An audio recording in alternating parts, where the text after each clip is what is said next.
Hi there, welcome to episode 16 of Antlia. Something happened this turn that I wasn't expecting. Pretty excited to get into that. But first off, we have Ermor's turn. He's playing pretty clean, pretty tidy. We'll check out his expansion battle where he's just using barbarian mercenaries against some cavemen. Kind of comparable units in some ways, but the barbarians do have superior attack density. And that does seem to be relevant in this. That was actually really close. Yep, looks like a double rout. But the commander's fearless. He doesn't care. That's why he's chief. That's why Rexor is chief. So these are just mercenaries, so the losses don't really matter all that much. And this is the last expansion anyway. I think pretty much in the entire game. I don't think there's any expansion left. Oh wait, there's this water province that Agartha hasn't taken yet. And I wonder if Shababa will ever take this. And this was just a barbarian raid against something that Ermor already caught. And he pinged the throne here in range of shadow. Let's take a peek and see what's on it. So we're looking at a decent number of death blood mages, all of them holding death gems, all of them surrounded by blood slaves. All in all, not too challenging of a throne. Deer tribe isn't very scary. It's the wolf tribe that look kind of similar that you want to watch out for due to their attack density. Oh, look at this. Little deer tribe shaman. But yeah, it does look like that Ermor is liking what he sees there. I think he'll be moving on it pretty soon. He's got a lot of equite up here, and he does have his prophet up here to bless them. Nice, nice. I wonder what the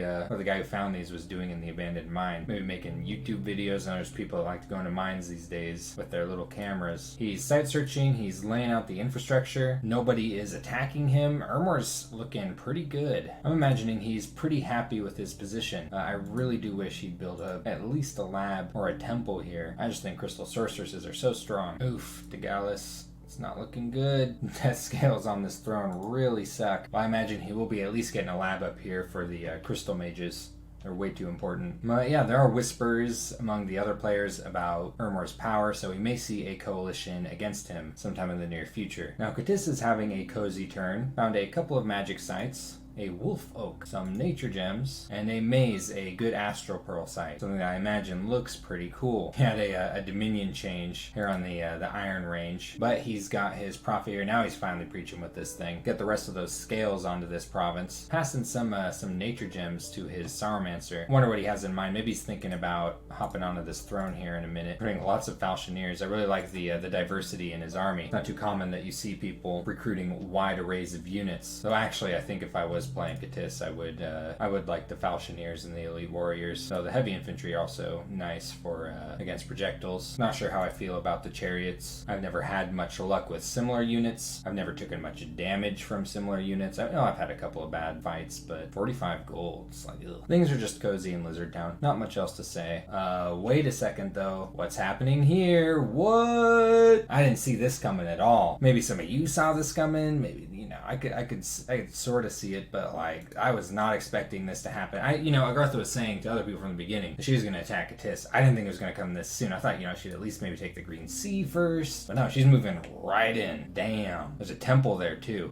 Maybe she thinks that there's a palisades going up here that might be forcing her to make a move early on. Actually, let's check that really quick. Nope, no palisades, just the temple. Nice retreat command, so decent chance Katis will get away with his units. Really important province though. Oof, even already recruiting off of it. Like holy shit. So this is going to be interesting. Katis almost does have enchantment 5. He doesn't have a whole lot of death 2 mages worked up. Yeah, I think he's been maybe recruiting a little too many of the shamans, but we'll see what he thinks after this happens. She's got another army moving behind this one. Oh, this is going to be dirty.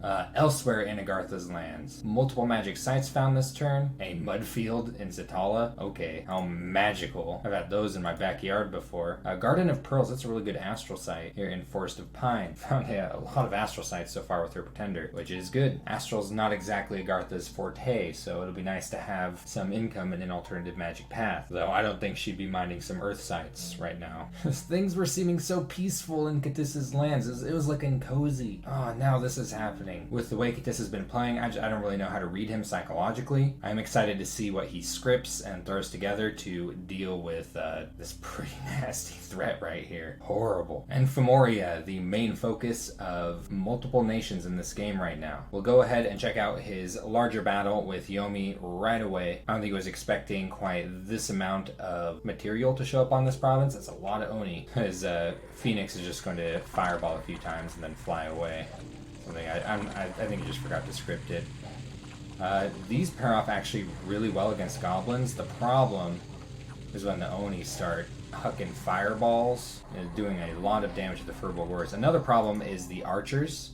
These guys don't wear helmets, so archers are kind of dangerous to them. They are picking up poison damage from the poison spit from the Kuro Onis, so just an added problem. And if all of this wasn't enough, he's got his Daioni and Oni Shugo. So did cut down some of Yomi's Bakemono at kind of an expensive price. Looks like Yomi took a small amount of friendly fire as well. Fortunately for Fimoria, his Numidian Sorceress did successfully retreat, so this was not a huge loss for him. And now just because, let's go ahead and check out this Shibalban raid. We've got a couple of groups of bats here against, this is just PD, but we're checking it out because there aren't an enormous amount of battles overall in this turn, so we might as well watch these bats cut these boys up, which technically sometimes can go wrong. Bats aren't entirely reliable. I see a lot of them died there. Can result in routes, but the raid ultimately was successful, and Fimoria also successfully counter-raided Xibalba. His palisades did go up, so he doesn't have to worry about that anymore. Could have been really bad from a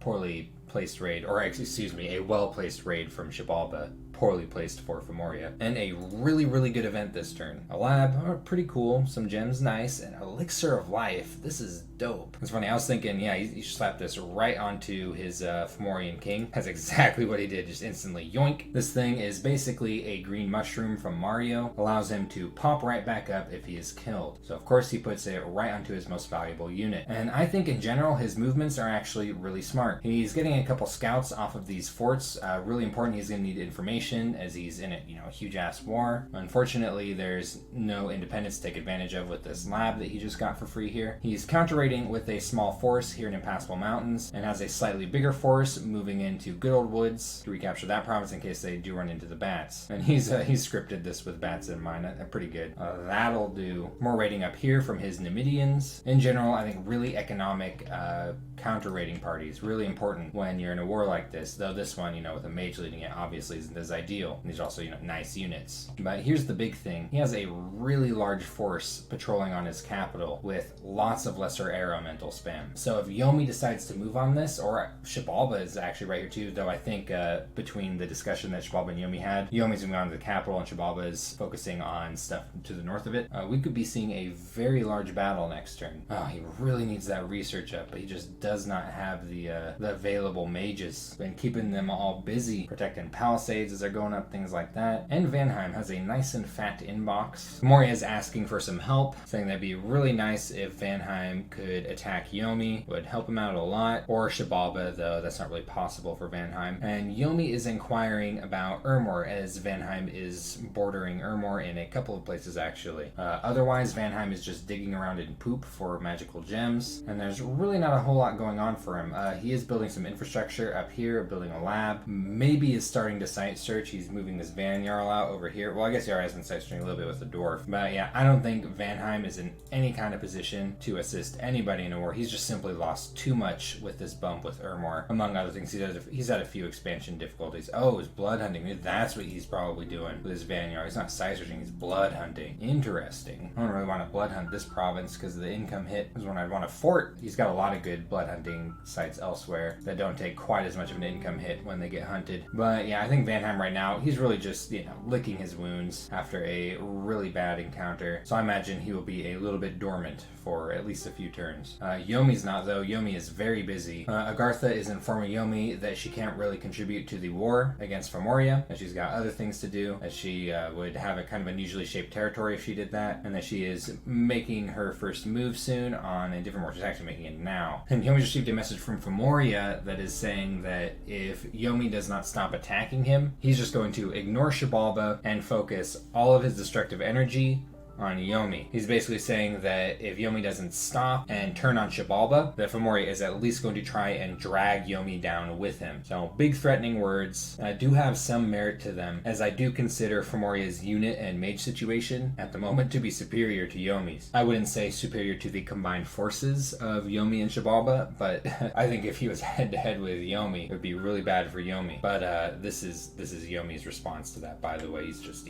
moving a huge army under his capital. I'll talk about that in a little bit. Good luck message from Oceania. Little wink. Found a graveyard of the damned, so more death gems, always welcome, especially as he's been making use of them, doing things like reviving Mound Kings, which it looks like he's using them to collect Oni that are free spawning around his territory. Kind of wondering why he was summoning so many. Now it makes perfect sense. Now we know about this battle. I believe Yomi is happy about this, happy enough to move on to Fomoria's capital. I don't think Yomi knows about the other forces that Fomoria has. Fomoria actually has a decently sized army right here, so that does show the importance of scouting, but he hasn't been able to really get scouts past his capital. Sometimes you do just gotta take the long way around. And look at this, huge events this turn. I mean, Latian's nice, got some gold, but check this out. 825 gold. Huge amount of gold, and lots of gems, plus a magic item. And a whip of command. It's actually not too relevant to him. This negative inspiration bonus is a little too much of a hit for his goblins, and even his smaller Oni. He also did get some mercenaries, I think, right here on this province. I think the idea here is siege chaff, so I think he's pretty confident about this move here. Now, we know that Fomoria is moving and patrolling an actually decent sized force here with a lot of mages.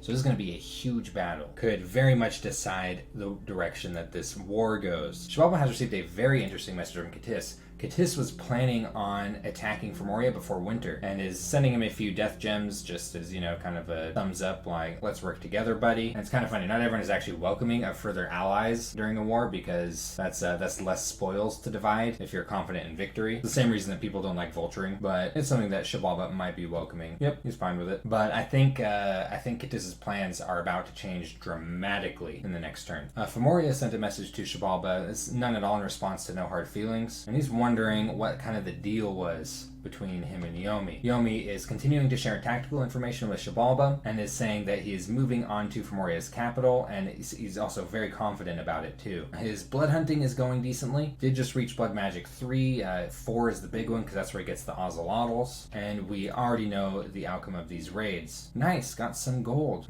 Really important for him actually. Xibalba has had so little gold this game, and I'm sure for the same reasons that these copper deposits are perfectly welcome, though it's not an enormous amount of gold. Still, every little bit helps. And Xibalba is being pretty conservative in his invasion of Fomoria, which he has to be. He has to kind of let Yomi do a lot of the punching because his territory is so small. He only is able to recruit so much. He's got to be really careful. He's actually sneaking his raiding parties away to prevent them from getting cleaned up. He may even be returning to his territory with them. But yeah, I wonder if Yomi knows about this. Because man, that is a lot of Furbolg warriors. Furbolg warriors are good. They're a lot better than goblins. They just need helmets. If they had helmets, they'd be great. He's got quite a bit of stuff moving over here. I'm a lot more scared of what's forming up over here than what Yomi's bringing. But if these guys are sticking to their agreements, Yomi is not going to be moving this onto Fomoria's capital. And he'll have to move it past with all the scorpions probably in this direction, presuming his invasion is successful. I think the outcome of the battle that's coming up next turn is going to largely influence Xibalba's following actions. Gosh, still so far away from the Blood Magic 4. His research is just so poor. He's using so many of his mages to summon things and whatnot. He has to. He has the Blood Hunt. He has to summon Sacreds. Wouldn't be as big of a deal if he had a larger territory and more income. Ugh, that income is so bad. In Oceania's lands, Katis is, well, not lands,